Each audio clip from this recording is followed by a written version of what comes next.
అందరికీ నిన్న తెలుగుదేశం పార్టీ వాళ్ళు ఫీజు రియంబర్స్మెంట్ బకాయిలు ఏమైనారా అంటే సమాధానం లేదు. ఆరోగ్యశ్రీ సేవలు ఎందుకు ఆపేసినారా అంటే సమాధానం లేదు. 99 రూపాయలకే ప్రభుత్వ భూములన్నీ కూడా ఎందుకు ఇచ్చేస్తున్నారంటే సమాధానం లేదు. హోమ్ మినిస్టర్ ఏం మాట్లాడుతుంది వీటికి సమాధానం అడిగితే తెలుసా? అంబటి రాంబాబు గారు ఇట్ అన్నారంట.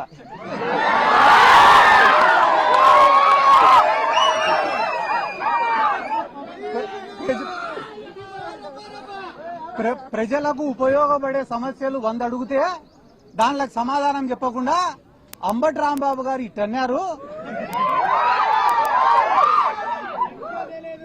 అది దేనికి సంకేతం ఇస్తున్నాడు అంబటి రాంబాబు గారు అని అంటున్నారు.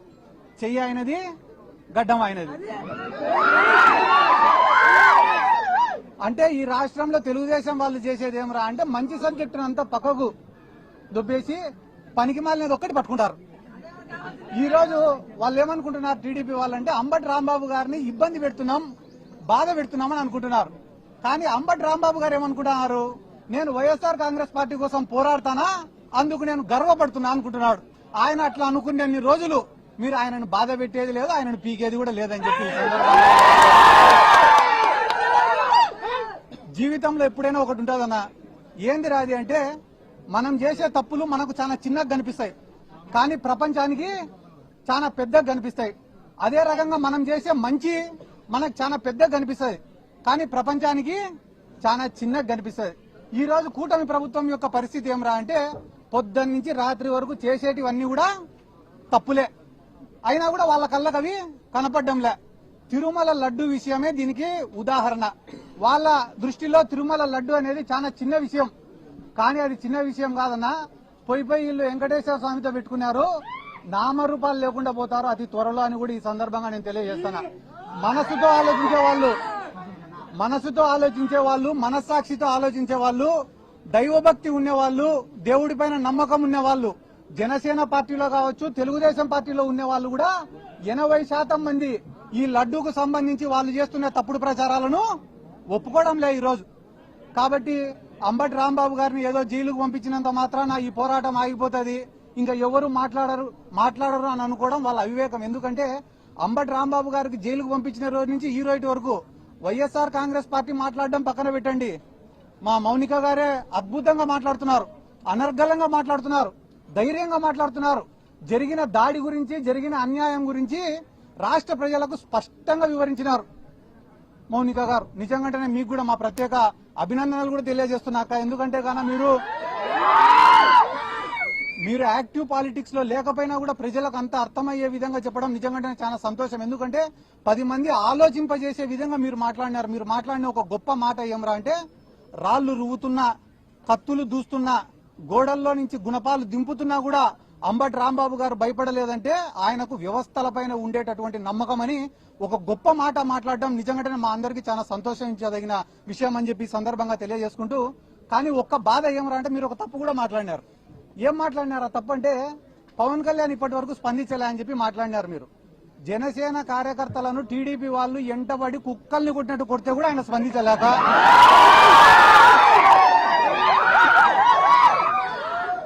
కుక్కల్ని కొట్టినట్టు ఆ వీధిలో చొక్కాలు చింపి కొట్టే కూడా పవన్ కళ్యాణ్ స్పందించలే. ఇంకా అంబటి రాంబాబు గారి పైన మన పైన దాడి జరిగితే ఆయన స్పందిస్తాడని అనుకోవడం కూడా మన తప్పైతుందని చెప్పి ఈ సందర్భంగా నేను తెలియజేసుకుంటూ, రాష్ట్ర వ్యాప్తంగా మీరు ఏడైనా నేనేం అబద్దం చెప్పడం లేదు. జనసేన వాళ్లకు నామినేటెడ్ పోస్టులలో అన్యాయం, కాంట్రాక్ట్ వర్కుల్లో జరిగే దాంట్లో అన్యాయం, జనసేన వాళ్లకు మర్యాద ఇచ్చే విషయంలో అన్యాయం, అన్ని విషయాలలో వాళ్ళు నెత్తి నోరు కొట్టుకుంటా అంటే కూడా ఈ పవన్ కళ్యాణ్ స్పందించుకోవడం లేదు.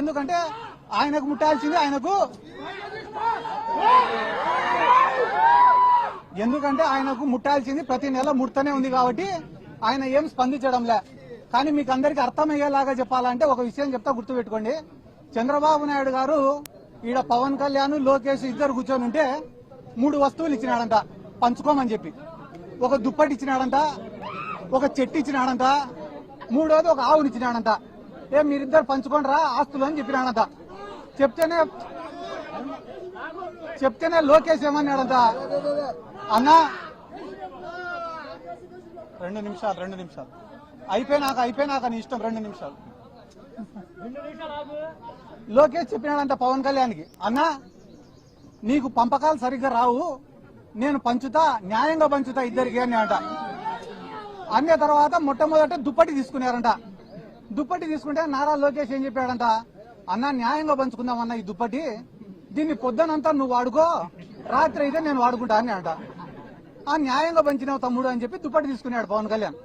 తీసుకున్న తర్వాత పొద్దున ఎండకు దాన్ని కప్పుకోలేకున్నాడంట, వేడి అయిపోతేనే సాయంత్రం అయితేనే లోకేష్కి ఇచ్చినాడు. పాపం లోకేష్ తెలివైనాడు కదా, చలికి బాగా కప్పుకొని పండుకున్నాడు. అంటే దుప్పటి లోకేష్కి ఉపయోగపడింది, చంద్రబాబుకు ఉపయోగపడలే. అయిపోయిన తర్వాత పవన్ కళ్యాణ్కి ఉపయోగపడలే. అయిపోయిన తర్వాత ఇద్దరు చెట్టుకాడికి వినారు. చెట్టుకాడికి పోతే మళ్ళా లోకేష్ వచ్చి, అన్న ఇది కూడా న్యాయంగా పంచుతానా, నేను అధర్మం పాటించాను అని చెప్పి, చెట్టు పై భాగం అంతా నేను తీసుకుంటా, కింది భాగం అంతా నువ్వు తీసుకొని నాన్న అంట. అంటే చెట్టుకు నీళ్లు పోసేదంతా పవన్ కళ్యాణ్, వచ్చిన పండ్లు తినేదంతా లోకేష్. అయిపోయిన తర్వాత మళ్ళా మూడోది ఆవుకాడికి వినారట. పోయి, అన్న ఇది కూడా నేను న్యాయంగా పంచుతానా, ఆవుకు ముందు భాగం అంతా నువ్వు తీసుకో, వెనక భాగం అంతా నేను తీసుకుంటా అని అంట. అంటే ఆవుకు రోజు నీళ్లు పోసేది, మేపేసేదంతా పవన్ కళ్యాణ్, వచ్చే పాలు పిండుకొని తినేది లోకేష్. ఈ రోజు జన సైనికుల పరిస్థితి ఏమరా అంటే, కూలీ చేసేది ఇల్లు, వచ్చిందంతా తినేది తెలుగు తమ్ముళ్ళు. కాబట్టి తెలుగుదేశం వాళ్ళకే జనసేన వాళ్ళకే గతి లేనప్పుడు మన పైన దాడిపైన వీళ్ళు స్పందిస్తారు అనుకోవడం మన మూర్ఖత్వం. ఎందుకంటే చంద్రబాబు నాయుడు అనే వ్యక్తికి ఈ రాష్ట్రంలో ఎవడైనా ఏలెత్తి చూపించినా ప్రశ్నించినా నచ్చదు. దాంట్లో భాగంగానే ఆ రోజు వంగవీటి మోహనరంగ గారు పోరాడుతున్నాడనే ఉద్దేశంతో, ఆయనను అంతమొందించాలనే ఉద్దేశంతో ఇదే తెలుగుదేశం పార్టీని కుట్ర చేసి ఆయన లేకుండా చేసినారు. అయిపోయిన తర్వాత కాపు సామాజిక వర్గం కోసం ముద్రగడ పద్మనాభం గారు అంత పెద్ద పోరాటం చేస్తే ఆయనను ఆయన కుటుంబ సభ్యులపైన దాడి చేసి అవమానించి ఆయన మనసును గాయపరిచేలా చేసింది కూడా ఇదే చంద్రబాబు నాయుడు గారి ప్రభుత్వమే. ఆ రోజు హైదరాబాద్ బషీర్బాగ్ లో విద్యుత్ ఛార్జీల పెరుగుదల పైన పేదవాళ్ళందరూ ఉద్యమానికి పోతే ఎట్లా ఉద్యమం చేస్తారని చెప్పి వాళ్ళపైన కాల్పులు చేసి చంపింది ఇదే చంద్రబాబు నాయుడు గారే.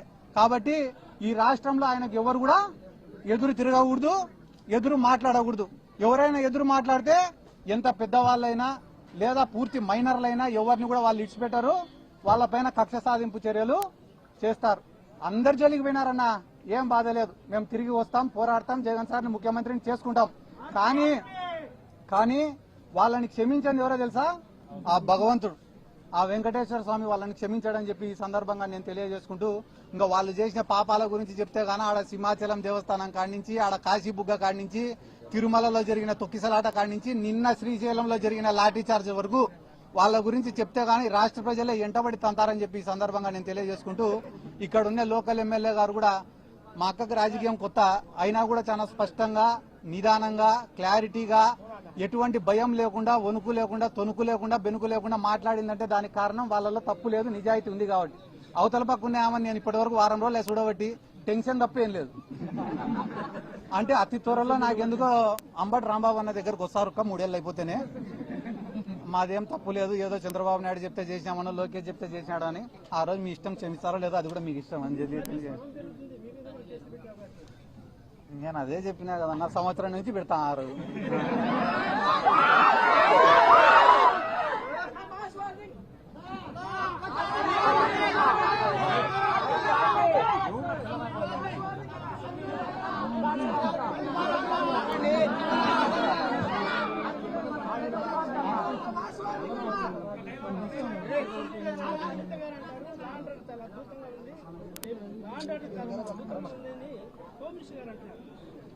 హోమ్ మినిస్టర్ గారు నిన్న అంబటి రాంబాబు గారిని ఎవరు తిట్టినారో సాక్ష్యాలు ఇవ్వండి, వాళ్ళని ఎత్తుకపోయి స్టేషన్లో వేసి, సెల్లులో వేసి, లాఠీని ఎత్తి వాళ్ళ కొడతామన్నారు.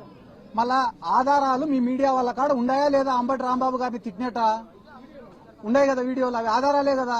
మళ్ళీ ఆధారాలు లేవంటున్నారు. అదే రకంగా ఈరోజు రాష్ట్రంలో లా అండ్ ఆర్డర్ లేదు, వాళ్ళు ఏమంటారు, ఆటోమేటిక్ గా ఉంది అంటారు.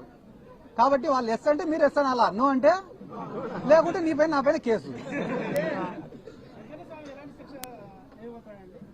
అన్న దేవుని జోలికి పోయిన వాళ్ళకి ఎటువంటి శిక్ష అనేది ఇంకా అది చెప్పకూడదు అన్న. ఎందుకంటే కానీ దేనితోన్నా రాజకీయం చేయొచ్చు, కానీ దేవుడితో కానీ భక్తుల మనోభావాలతో కానీ చేయకూడదు.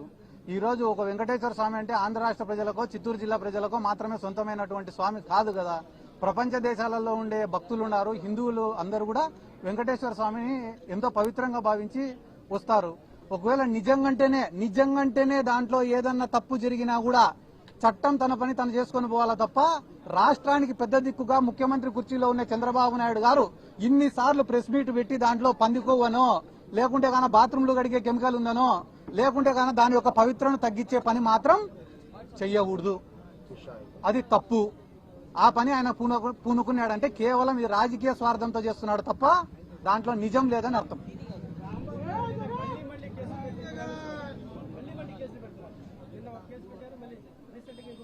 అదే నేను మీకేం చెప్పిన, కేసులు పెట్టడం వల్ల అయ్యో నా పైన కేసులు పెడుతున్నారే అని ఆయన బాధపడితే మనం భయపడాలా. ఆయన కేసులు పెట్టే కొద్దీ నేను వైసీపీ కోసం పోరాడుతానా, నాకు ఇంతకన్నా గర్వం ఏముంది అనుకుంటున్నాడు. అంత వైసీపీ పైన అంత పిచ్చి అభిమానంతోనే వాళ్ళపైన ఎన్ని కేసులు పెడితే ఏమవుతుంది?